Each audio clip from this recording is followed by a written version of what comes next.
कौटुंबिक सोहळ्यासाठी एका फ्रेममध्ये दिसलेले ताई दादा सोहळा संपल्यावर मात्र पुन्हा एकदा आमने सामने आले।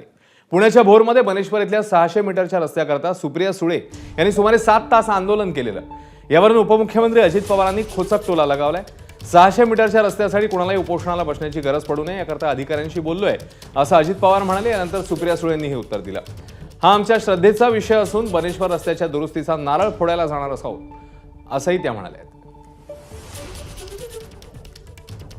सीओशी बोललोय, म्हसे म्हणून PMRDचे प्रमुख आहेत त्यांच्याशी बोललोय, डुडी कलेक्टरशी बोललोय। त्यांना म्हणलं 600 मीटरचा रस्ता आहे, आता परत कुणालाही तिथं उपोषण करण्याची पाळी येता कामा नये।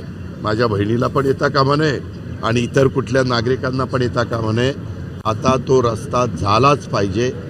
मी महाराष्ट्र सरकारचे आणि प्रशासनाचे आभार मानते, कारण हा विषय काही राजकीय नाही, माझ्यासाठी ते नाहीच, आमचा श्रद्धेचा विषय आहे। आता बनेश्वरचा रस्ता हा 2 तारखेला आम्ही नारळ फोडायला जाणार आहे, त्याच्यामुळे तो विषय फार न वाढवता आता तो रस्ता कसा होईल आणि तुमच्या सगळ्यांचं मी तिथे स्वागत करीन। तुम्ही सगळे दर्शनाला या। ABP माझा, उघडा डोळे बघा नीट।